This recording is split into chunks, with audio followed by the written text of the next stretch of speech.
요즘 제주도에 코로나 환자가 하루에 몇 명씩 발생했는지 여러분들 문자 매일 받으시잖아요. 어떤 날은 어휴 그래도 좀 줄었네. 이렇게 많이 늘어났어.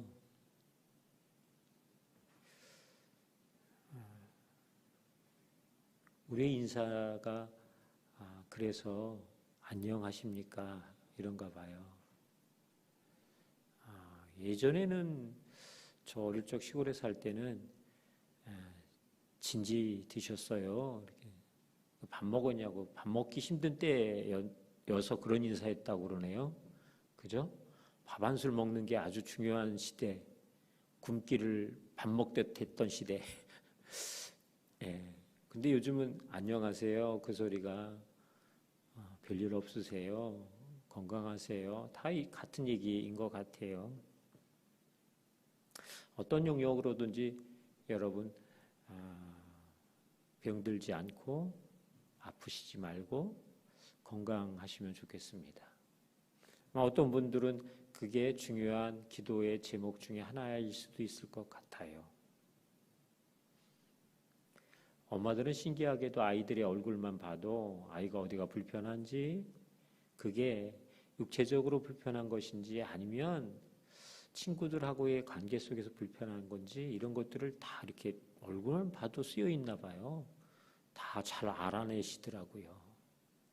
그래서 아이가 아프면 그죠? 약을 먹이기도 하고 또 필요에 따라서는 병원에 데려가서 치료를 받게 하기도 하는 그런 부모님의 손길들, 그 손길을 통해서 아마 어떻게 보면 여기 앉아 있는 우리 모두가 이렇게 오늘까지 자라왔고 또 이제는 우리가 우리의 손이 필요로 한 우리의 자녀들을 돌보고 그렇게 사랑하는 시간들을 여러분들이 모두 다 가지고 계실 거라고 생각합니다.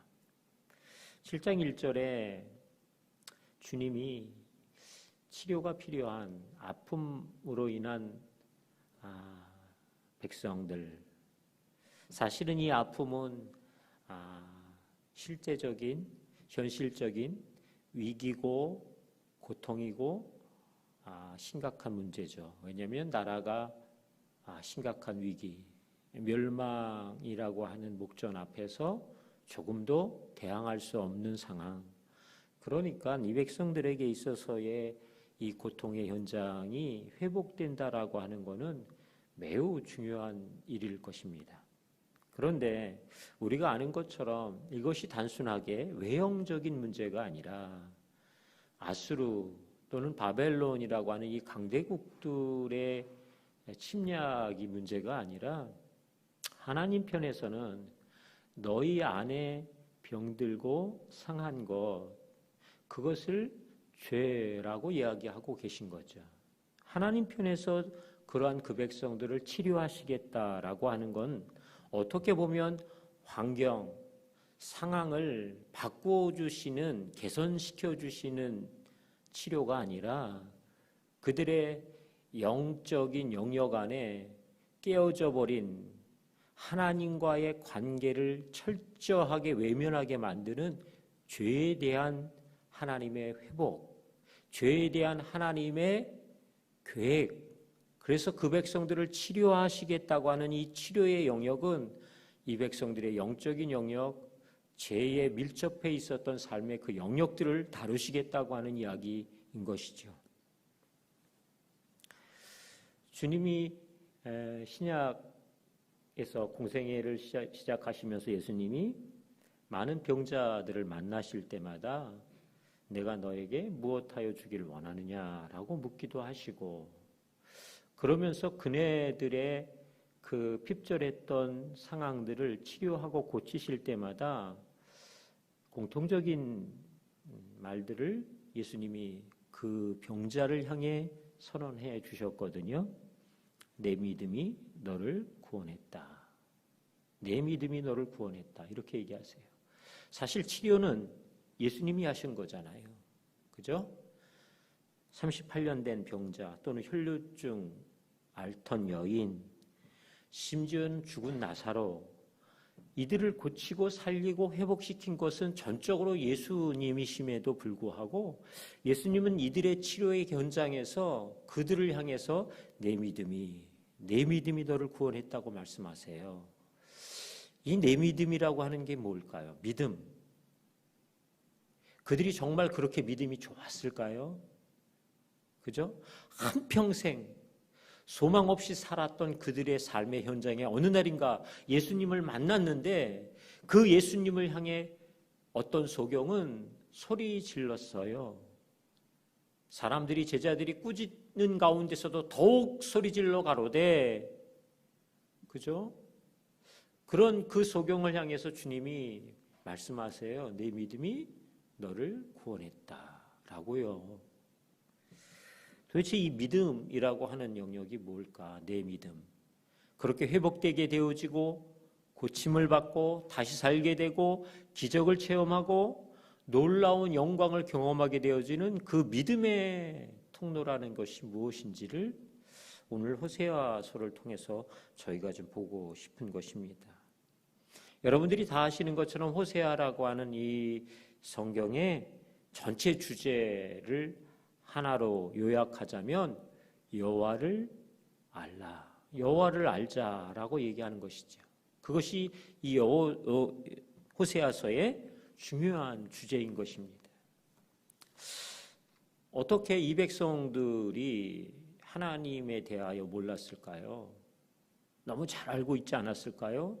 실제적인 기적도 경험하고 자신들의 아버지 또 할아버지 그 위의 할아버지를 통해서 들었던 기적적인 이야기들이 얼마나 많았겠어요. 말 그대로 역사요, 실제인 것이죠. 이들의 삶의 히스토리예요. 어떻게 시작되었는지, 어떤 위기 속에서 하나님이 어떻게 역사하셨는지를 이들은 이미 다 알고 있는 것임에도 불구하고 호세아 선지자를 통해서 하나님은 이 백성들에게 너희가 나를 좀 알으라고 얘기하고 계세요. 하나님 자신을 그들에게 더 증명해내고 싶으신 거예요.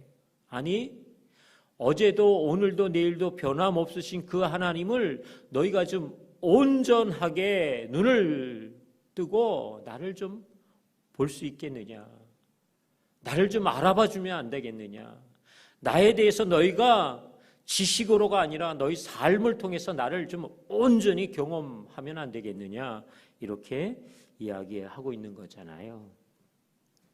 그래서 호세아서 6장 1절에 오라 우리가 여호와께로 돌아가자 이렇게 얘기해요. 하나님을 안다라고 하는 것, 정말 우리의 삶에 각양의 영역에서 힘들고 상하고 그리고 아픈 것들이 있잖아요. 이것은 반드시 치료가 필요합니다. 그냥 우리가 덮어준다고 그것이 덮어지지가 않아요. 저희 장모님이 딸 생각해서 팥을 사서 보내셨어요. 네, 아마 국산 팥 사서 보내셨겠죠. 좋다는 거.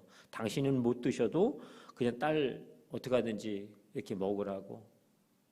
그런데 어느 날 보니까 그 팥을 담아놓은 밀폐된 용기 안에 벌레가 너무 많은 거예요. 벌레가 너무 많아요. 아니, 너무 깜짝 놀라가지고 오늘 이제 그걸 햇볕에 좀 내놓는다고 막 내놓는데 생각보다 벌레가 너무 많더라고요. 그것을 그냥 놓아두면 아마도 그 팥 전체를 먹을 수 없게 될 거예요. 다 버려야 하게 될 거예요. 그래서 벌레를 다, 그죠? 제거해야만 그것 소용에 따라 먹게 되지 않겠습니까? 여러분, 하나님을 안다라고 하는 그 첫 번째 걸음은 주님 앞에 우리의 삶을 돌이키는 것이라고 이야기합니다. 근본적으로 우리 가운데서 상하고 아픈 것 그냥 덮는다고 될 일이 아닌 거잖아요. 그것은 철저하게 소독을 하던 제거를 하던 아니면 혹여나 그것들을 우리 가운데서 내쳐야 할 영역들이 있다면 온전하게 내치지 않으면 우리 안에서 주님 앞에 돌아가는 그 첫 걸음이 계속해서 제지당할 수밖에 없다고 하는 사실입니다. 그럼 여러분 아십니까? 우리가 주님께로 돌이키는 그 돌이키는 걸음에 대해서 주님이 훨씬 더 적극적이고 모든 것을 다해서 우리가 주께로 돌이키는 그 걸음에 대하여 하나님이 은혜를, 소망을, 그리고 그 걸음이 움직일 수 있도록 힘과 그리고 결정들을 열어주시는 하나님이신 줄 여러분 믿으시기 바랍니다. 그래서 호세아서에서의 하나님을 아는 그 첫걸음, 여호와께 돌아가자. 6장 2절에는 그 후반절 마지막에 그 앞에 살리라. 그리고 3절에서 이렇게 얘기했어요. 우리가 여호와를 알자. 힘써 여호와를 알자. 주님께 돌아가 그 앞에서 사는 삶, 그것은 곧 하나님을 아는 것이라고 얘기합니다. 하나님을 아는 것은 그냥 알아지지 않아요. 힘써 여호와를 알라라고 얘기하고 있어요. 여러분 아십니까? 요한복음 8장 32절 진리를 알지니 진리가 너희를 어떻게 해요? 자유케 한다고 말씀하고 있어요. 진리는 우리가 수동적으로 손을 모으고 눈을 감고 귀를 닫고 있으면 진리가 무엇인지 분별할 수도 알 수도 없어요. 우리가 적극적으로 진리에 대해 반응해야 돼요. 진리가 무엇인지 귀를 열고 들어야 하고 우리의 눈으로 주목해야 합니다. 그리고 그 진리를 내 삶에 풀어놓아 살아가기 시작할 때 비로소 그것을 통해서 우리가 하나님 어떤 분인지 더 많이 경험하게 되는 거잖아요. 이런 분이셨어요. 이런 분이셨네요. 저희 학교에 중국인 간사가 있습니다. 중국인 간사가 있는데 이 친구가 늘 한 가지 이렇게 큰 벽에 부딪히는 일이 있는데 그것은 미국 비자를 신청하러 서울 광화문에 있는 미국 대사관을 방문할 때예요. 중국이니까 당연히 중국말 잘하겠죠. 한국말을 한국 사람보다 잘해요. 근데 영어도 한국말처럼 잘해요. 그러니까 미국 대사관에 가서 인터뷰를 할 때 전혀 문제되는 게 없어요. 딱 한 가지. 너가 중국 사람이다. 이게 문제인 거예요. 그래서 그동안 4번 떨어졌어요. 인터뷰에서. 여러분 대사관에서 인터뷰 4번 떨어지고 나면 인터뷰가 떨어졌다고 하는 그 경력이 하나씩 쌓일 때마다 그 사람에게서 비자를 받을 만한 희망은 점점 주는 거예요. 50%에서 그 다음에 25%, 그 다음에 5% 이렇게 주는 거예요. 근데 이번에 또 미국을 가야 할 일이 생겼어요. 그래서 그냥 관둘까? 가지 말까? 가서 또 찌질한 일 당하느니 또 떨어졌어요. 이 말 하느니 가지 말지. 근데 집에서 가족들이랑 같이 기도했대요. 근데 하나님 마음을 주셔서 또 갔다는 거예요. 결론적으로 됐어요. 친구가 너무 좋아가지고 대사관에서 나와서 길거리에서 할렐루야 너무 좋다는 거예요. 너무 감사하다는 거예요.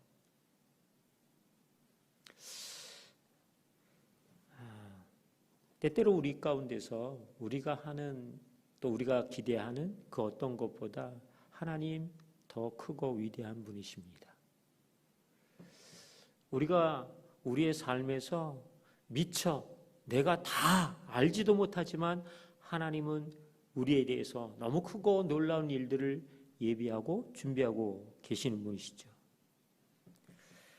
그럼에도 불구하고 우리가 주님께로 돌아가야 하고 그 주님을 알아야 한다라고 하는 사실 앞에서도 우리가 그 하나님께 돌아가지 아니하며 그 하나님 앞에 살지도 아니하고 그 하나님을 알기를 싫어하는 이유가 있다는 거예요. 그것이 호세아서 5장 4절에 이렇게 말씀하고 있어요. 그들의 행위가 그들로 자기 하나님에게서 돌아가지 못하게 한다. 자기가 행했던 그 삶으로 인해서 행위로 말미암아 하나님 앞에 돌아갈 수 없게 만들었대요. 내가 살아낸 그 삶의 그 걸음이, 그 시간들이, 그 행동이, 그 습관이 하나님께 돌아갈 수 없게 만들었다고 얘기하고 있어요. 이는 음란한 마음이 그 속에 있어 여호와를 알지 못하는 까닭이다. 음란한 마음이 그 속에 있다. 이것은 하나님 아닌 다른 것을 더 주목하는 삶을 이야기하는 것 우리는 알고 있어요. 그게 음란인 것이죠. 그죠? 하나님을 그 마음에 두기를 싫어할 뿐만 아니라 오히려 다른 헛된 것들을 주목하여 사는 거죠. 그게 음란인 것이죠. 결국 우리 안에 하나님 아닌 다른 어떤 것들에 대하여 내 삶의 영향력들을 더 많이 거기에 집중하는 영역들이 있다면, 그죠? 그렇다면 우리는 우리 스스로 하나님께로 돌아가기를 싫어하게 된다라고 말하는 거예요. 우리가 왜 하나님 앞에 더 적극적으로 나가지 못할까? 그것은 세상이 나를 제한하고 여러 환경이 나를 힘들게 만들기 때문이 아니라 우리 스스로 행한 행위로 인하여서 내 안에 하나님 두기를 싫어하고 음란함으로 하나님 아닌 다른 것에 집중하기 시작할 때 우리의 삶은 계속해서 하나님께로 돌아갈 수 없다고 말합니다. 오늘 이스라엘 백성들의 삶이 바로 그와 같다고 얘기하고 있는 거예요. 너희 스스로의 행위가 나에게 돌아올 수 없게 만들었다라고요. 그럼에도 주께서 오늘 7장 1절에서 치료하시기로 결정하고 작정하셨어요. 그죠? 사실은 아이가 저희 하은이가 아기 때 가서 주사를 맞으면 애가 꼭 늦게 울더라고요. 그러니까 주사 바늘이 탁 찔리고 나면 가만히 있어요. 눈만 깜빡깜빡하고 그러면 저희는 깜짝 놀라잖아요. 애가 어떻게 주사 맞는데도 가만히 있지? 근데 둘, 셋 이렇게 쉬고 나면 그 다음에 앙 울어요. 아픈 거죠. 아이가 아파하고 울기 때문에 주사 안 맞히는 부모 없잖아요. 그죠? 오늘 하나님에 대하여 음란함으로 이미 하나님 아닌 다른 것을 더 중요하다 여기고 그것이 자신들의 배부름을 위한 것이라고 말하고 그것이 자신들의 쾌락을 더 높여주는 것을 인하여 사는 거라고 생각하는 바알, 아스타롯 이런 헛된 우상들을 향해 나가고 있었던 이스라엘 백성들을 향해서 주님은 오늘 그죠? 집도하시겠다고 수술하시겠다고 치료하시겠다고 결정하셨다라고 하는 사실입니다. 아니나 다를까 여러분 수술을 해야 돼서 개복을 하고 나니까 그 안에 온갖 암덩어리 그죠? 고름 이런 상한 것들이 다 드러나고 그것들을 제거해야 하는 것처럼 오늘 7장 1절의 이야기가 바로 그런 것이잖아요. 우리가 읽었던 내가 이스라엘을 치료하려 할 때에 에브라임의 죄와 사마리아의 악이 드러나도다. 하나님이 그 백성을 우리를 치료하자고 하실 때에 여러분 제일 먼저 우리가 직면하게 되는 게 있는데 그게 뭐냐면 우리의 연약함입니다. 우리의 죄성입니다. 우리의 실패인 것이죠. 우리가 주님 아닌 다른 것을 더 사랑하고 의지하고 그것을 힘입어 살려고 했었던 것이죠. 이런 것들을 제일 먼저 하나님이 우리 가운데 직면하게 하실 겁니다. 그게 싫으면 우리는 치료받을 수 없을 것 같아요. 그게 정말 힘들면, 그게 정말 어려우면 우리의 치료는 계속해서 그죠? 뒤로 더 늦춰지게 될 것 같습니다. 여러분, 그러나 이것이 심각한 것이고 이것이 죽음에 이르는 것이며 이것이 멸망이라고 얘기하는 현실 앞에서 이 치료를 거부할 아무런 명목이 없어요. 바로 그것이 오늘이라고 얘기하신다면 주님 앞에서 우리는 오늘 이 치료의 손길 앞에 나아가야 한다라고 하는 사실입니다. 7장 2절에 보면 이렇게 말씀하고 있어요. 내가 모든 악을 기억하였음을 그들이 마음에 생각지 아니하거니와. 하나님이 우리의 삶의 모든 죄악들에 대하여, 그죠? 우리를 곤고하게 만들고 우리 가운데 정말 심각한 질병에 거하게 하는 것 같은 그 일들에 대하여 하나님은 면밀하게 다 보고 계시고 아시고 계시다고 얘기하시는 것이죠. 그것에 대해서 하나님이 한 번도 눈을 띄신 적이 없으세요. 왜요? 사랑하는 자녀들이 건강으로부터 심각한 위기로 그렇게 그의 삶들이 내달리니까요. 그런데 뭐라고 얘기하느냐면 하나님이 나에 대해서 뭐 그런 관심, 나에 대해서 이런 작은 일까지 보실까? 아실까? 아예 신경도 안 쓰고 있다라고 말하고 있는 거잖아요. 더군다나 호세아 7장 7절에 내게 부르짖는 자가 하나도 없다. 내게 부르짖는 자가 없다. 그러지 않겠어요? 자신이 상하고 심각한 위중에 있고 치료가 필요한 상황임에도 불구하고 왜요? 스스로 하나님만이 다른 것을 더 집중하며 사는 이 상황 속에서 하나님을 향해 부르짖는다? 더 쉽지 않을 것 같지 않으세요? 그러니까 마음이 둔하여지는 거죠. 생각이 멈춰지는 것이죠. 더 이상 하나님 앞에 나가지 않는 거죠. 그래서 7장 10절에서도 이렇게 얘기해요. 그 하나님 여호와께로 돌아오지 아니하며 구하지 아니하는도다. 돌아오지 않는 백성들, 구하지 않는 그들. 왜요?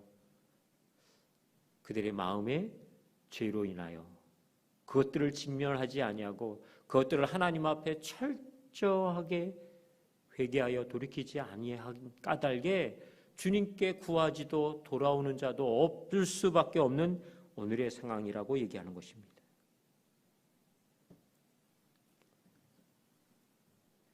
(7장 13절에) 주님은 그런 백성들에 대하여 그럼에도 포기하지 않는 하나님의 마음을 말씀하셨어요. 그들을 건져주려 하나. 그럼에도 주님은 그들을 건져주시겠다는 거예요. 배교한 백성, 하나님과 상관없이 사는 급격한 질병에 노출되어서 하루하루 심각한 위기 속에 살아가고 있는 우리를 향해서 주님이 내가 너 건져줄 거야 라고 그 손을 내미신다는 거죠. 그런데 어떻게 된다고요? 그들이 나를 거슬려 거짓을 말한다 라고 얘기해요. 주님 괜찮습니다. 지금까지도 잘 살았는데요. 괜찮아요.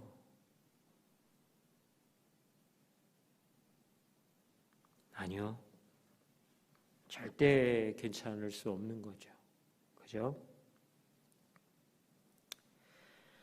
사실은 북이스라엘이 아수르에 의해서 멸망을 당할 때 북이스라엘은 자신들의 연약함을 어떻게 하든지 좀 도움을 힘입기 위해서 애굽과 동맹을 맺었어요. 그리고는 애굽을 기대한 거죠. 그런데 아수르가 북이스라엘을 침략하고 멸절하기까지 애굽은 수수방관만 했어요. 조금의 도움도 되지 않았다고요. 오히려 비아냥되었단 말이죠. 애굽 의지할 그 마음을 돌이켜 하나님 의지하면 치료되어지고 회복되고 나을 수 있었을 텐데 아마 멸망을 경험하고 나서야 그때 그 생각했을 것 같습니다. 늘 괜찮다고 얘기했던 그들의 삶에 괜찮지 않은 일이 실제적으로 벌어지고 나서야 그때서야 아이쿠 하고 주님께 돌아가야지 이런 생각하게 되었을 거라고요. 더군다나 호세아서 8장 12절에 보면 내 율법을 만 가지로 기록하였으나 그들은 이상한 것으로 여겼다. 이렇게 나와요. 여러분 어느 것 하나 긍정적인 게 하나도 없어요. 하나님으로부터 그 마음이 떠나는 그 순간 그들의 마음 안에 어떤 것으로도 주님 앞에 나아가지도 아니하고 구하지도 아니하고 듣지도 아니하고 보고도 믿지도 않게 돼요. 이게 죄의 심각성인 것입니다. 나는 그것으로부터는 좀 그렇지는 않아, 이렇게 얘기할 수 있을지 모르겠어요. 그런데 여러분, 호세아서 10장 2절에서처럼 이들의 마음을, 이들의 삶을 이 단어로 표현했어요. 그들이 두 마음을 품었다, 이렇게 표현했어요. 어떻습니까? 저도 그렇고요. 이 영역으로부터 자유롭지 않습니다. 두 마음을 품는 것, 에이, 내가 연약하니까 그럴 수 있죠, 하나님. 그래도 하나님 그냥 아시죠? 여러분, 정말 호세아서의 피 맺힌 외침은 다른 것 때문이 아니에요. 정말 하나님을 알고 그 하나님 앞에서 살며 그 하나님과 더불어 사는 게 어떤 것인지, 그건 정말 놀라운 일일 것이고 중요한 특권이거든요. 하나님의 자녀들이 마땅히 누려야 할 것들이거든요. 그런데 그것 다 포기하고 그것 누리지 못하고 사는 주의 백성들을 보실 때 하나님은 너무 속상한 거죠. 저희 자녀들이 좋은 것, 몸에 좋은 것 일부러 챙겨서 구해서 만들어서 주었는데 이외에도 안 돼. 그리고는 무슨 그런 거 있잖아요. 인스턴트 식품이요, 삼각김밥, 컵라면, 이런 걸 먹는 걸 보면 되게 속상해요. 그래서 막 하은이가 아토피가 심하니까 그것 때문에 맨날 뭐라 그래요. 너 제발 좀 편의점 식품 끊고 제대로 된 밥 좀 먹어라. 그래야지 네가 좀 건강해질 거 아니냐. 되게 속상해요. 돈은 돈대로 쓰면서 왜 자기 몸에 해로운 것에 자꾸 맛이 들려가지고는 이제 말하는 것도 힘들더라고요. 이거는 먹거리의 문제가 얘기가 아니고요. 사는가 죽는가의 문제인데 하나님이 그 백성들에게 너희가 두 마음 품고 살아.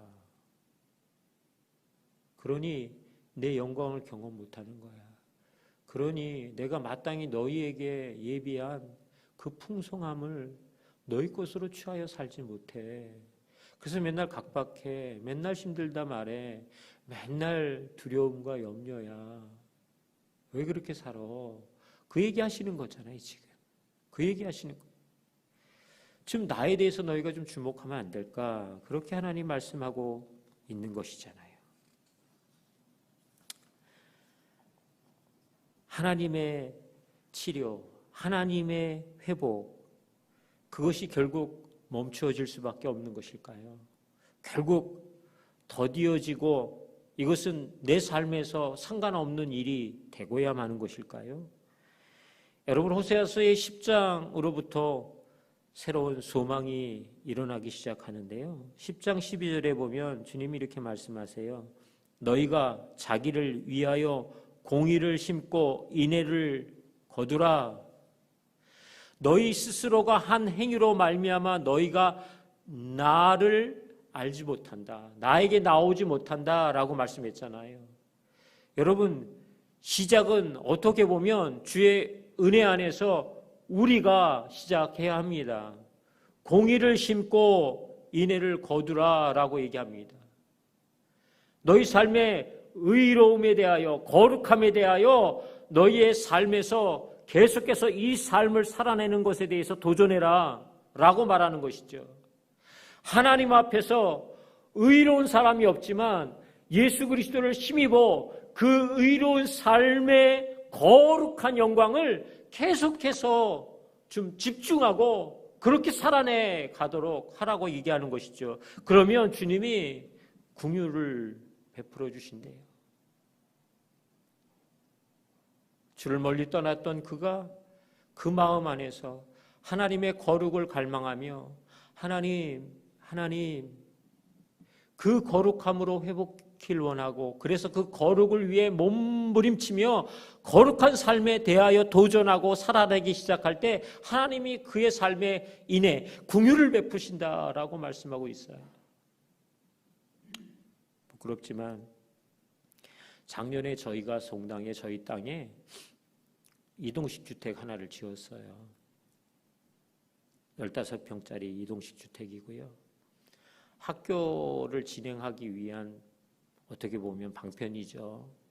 그래서 열방대학에다 사실은 제안했어요. 학교를 해야 하는데 실습할 주택이 없다. 그런 열방대학 땅에다 지으면 안 될까요? 그랬더니 안 된대요. 시간은 다 돼가고 그래서 제가 이렇게 결정했어요. 그냥 그러면 저희 땅에다가 저희 재정으로 지으면 돼요, 안 돼요? 그게 상관없죠. 알았어요. 그럼 그렇게 할게요. 마침 놀랍게도 그 집을 지을 수 있는 재정도 누가 그때 헌금해 주셨어요. 그러고서 지었어요. 요즘 저한테 그거 가끔 물어보는 사람이 있어요. 송당 집 어떻게 됐어요? 제가 맨날 대답하는 게 너무 죄송한데 그때 그대로예요. 이렇게 돼 있어요. 그대로예요. 그 무슨 소리냐면 그 학교 끝나고 그 이후로 단 하나도 못 하나도 제가 손을 댄 적이 없어요.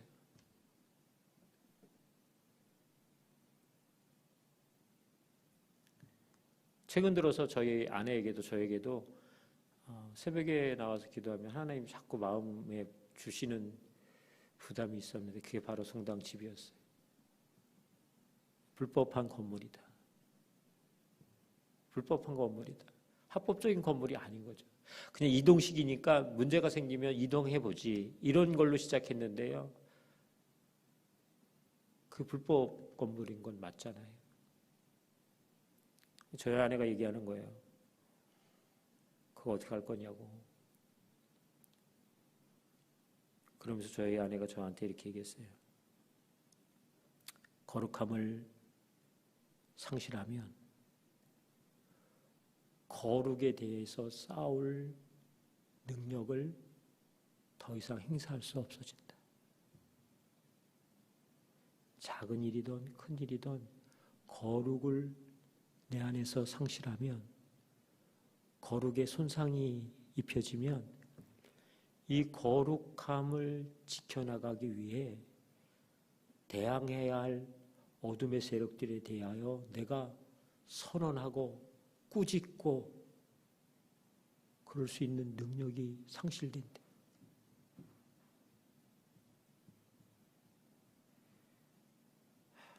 그래서 요즘 그냥 기도하는 건 그거예요. 하나님, 이 거룩을 어떻게 회복할 수 있을까요? 어떻게 회복할 수 있을까요? 어떻게 보면 그냥 학교를 하는 게 중요한 거니까. 그리고 그때 재정도 생겼으니까, 누가 헌금도 해주셨으니까 다 하나님의 은혜인 것 같고 인도하심인 것 같았는데 제 속에 그것이 불법이야 라고 하는 거를 인지하지 못했을까요? 아니요, 인지했어요. 그래도 이동식 주택이니까 그냥 이동하든지 아니면 나중에 합법화 건물로 만들지 뭐 이 생각에 그것을 그냥 이렇게 넘어갔다고요. 근데 하나님 계속 말씀하세요. 그거 불법한 거예요.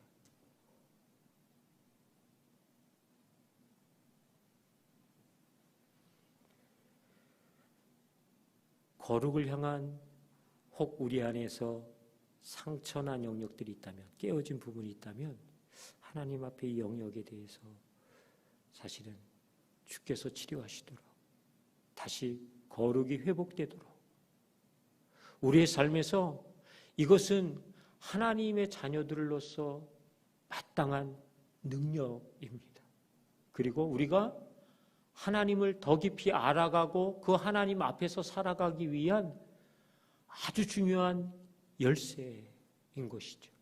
이게 무너지면, 이게 손상을 당하면 우리는 악의 세력에 대하여 이 영역이 계속해서 공격당하는 것을 그냥 허용할 수밖에 없는 처지가 된다는 거죠.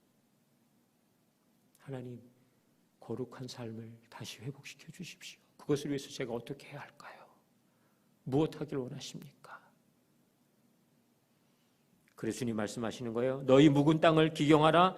지금이 곧 여호와를 찾을 때다라고 말씀하시는 거예요.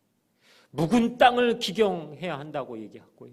그것이 다음이 아니라 곧 지금 이때라고 말씀하고 계십니다. 그러면 어떻게 하신다고요? 주님이 마침내 여호와께서 오사 공의를 비처럼 너희에게 내리시리라. 하나님이 비처럼 공의를 너희에게 내려주신대요. 여러분, 거룩을 회복하고 그리고 뭐예요? 우리의 삶에 그동안 계속해서 묵혀두었던 그 묵은 땅들을 뒤집는 일, 갈아엎는 일들을요 행하지 않으면 하나님이 우리 가운데 오셔서 이른 비와 늦은 비의 그 윤택함들을 계속해서 부어줄 수 없다고 말씀하시는 것이죠. 주님은 오늘 그 윤택함을 너희 모두가 누리기를 원하는 갈급함 속에서, 그래서 주님은 우리에게 그 문들을 계속 열어가도록 두드리고 요청하고 계신 것이잖아요. 주님이 그냥 우리가 뭐를 하지 않으니까, 우리가 돌이키지 않으니까 내가 너에게 은혜를 못 줘, 이렇게 소극적으로, 어떻게 보면 소극적으로 반응하시는 하나님, 너희가 돌이켜야 돼, 다 너희의 책임이야, 이렇게만 물으실까요? 아니에요. 여러분, 호세아서 11장 3절에 있는 말씀인데요, 그러나 내가 에브라임에게 걸음을 가르치고 내 팔로 안았음에도 내가 그들을 고치는 줄을 그들은 알지 못했다.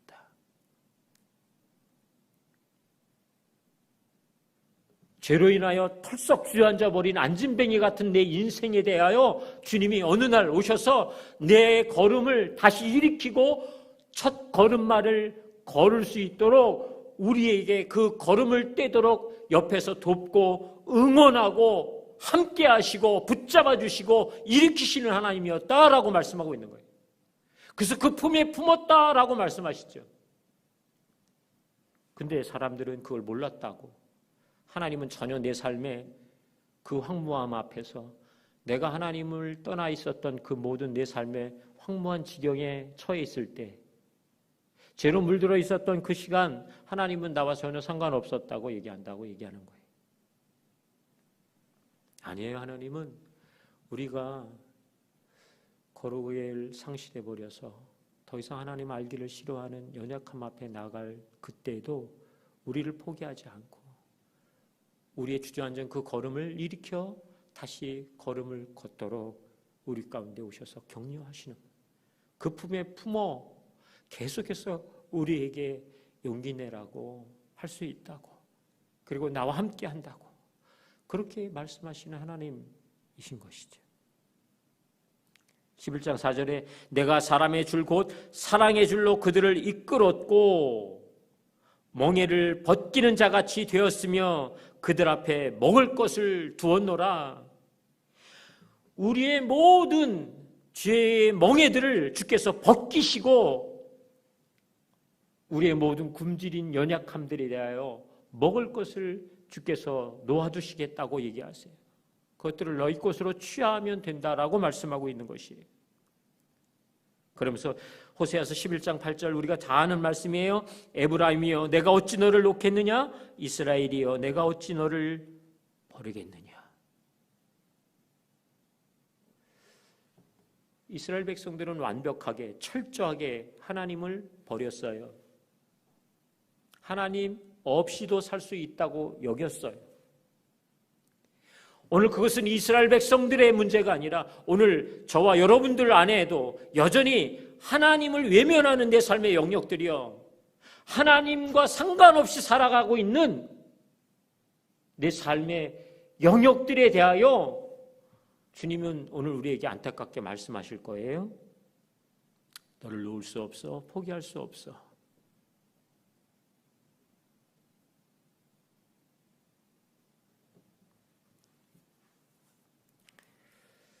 그런 주님으로 말미암아 결국 우리는 어떤 삶을 살게 될 수밖에 없느냐 하면요, 호세아서 14장 5절에서 8절까지의 말씀인데요, 내가 이스라엘에게 이슬과 같으리니 그가 백합화같이 피겠고 레바논 백향목같이 뿌리가 박힐 것이다.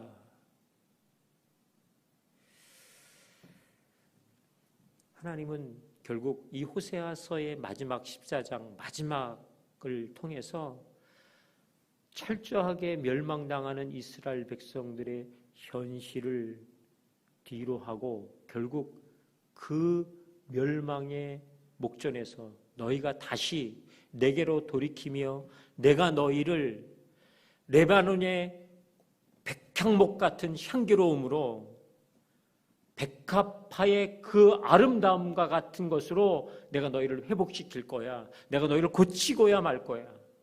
내가 너희를 포기하거나 놓을 수 없기 때문이야. 그 언약의 성취를 주님은 다시 한번 호세아서를 통해서 말씀하고 있는 것이죠. 여러분, 공교롭게도 호세아서의 마지막 절에 마지막 부분에 에브라임이, 이스라엘이 이 말씀을 듣고 이렇게 얘기했어요. 와, 우리를 다시 회복시키신다고요? 다시 우리를 치료하신다고요? 우리를 백합화같이, 레바논의 백향목같이 그렇게요? 그러면서 그들이 하는 얘기예요. 내가 다시 우상과 무슨 상관이 있으리요? 내가 우상과 이제 무슨 상관이 있으리요? 라고 그 백성들이 하나님의 언약 앞에서 이야기해요. 여러분, 우상은 대놓고 우상 말고요, 내 삶을 하나님으로부터 멀어지게 하는, 상관없이 하게 하는 여러 우상의 영역들이 교묘하고 아주 치밀하게 내 삶의 그 덫과 모든 상황들을 펼쳐놓아요. 이것은 내가 어떤 신앙을 가지고 있었느냐, 이게 문제가 되지 않아요. 언제든지 그 덫에 걸릴 수 있도록 모든 상황을 열어놓는다고요. 내가 다시 우상과 무슨 상관이 있으리요? 이것이 정말 우리의 입술의 고백만이 아니라 삶의 고백 되어져야 합니다. 그러기 시작할 때 비로소 하나님을 알아가는 자의 능력, 하나님과 동행하는 자의 삶의 권세가 무엇인지를 마음껏 내 삶 안에서 누리고 그리고 흘려보내고 드러내는 영광 있게 될 것입니다.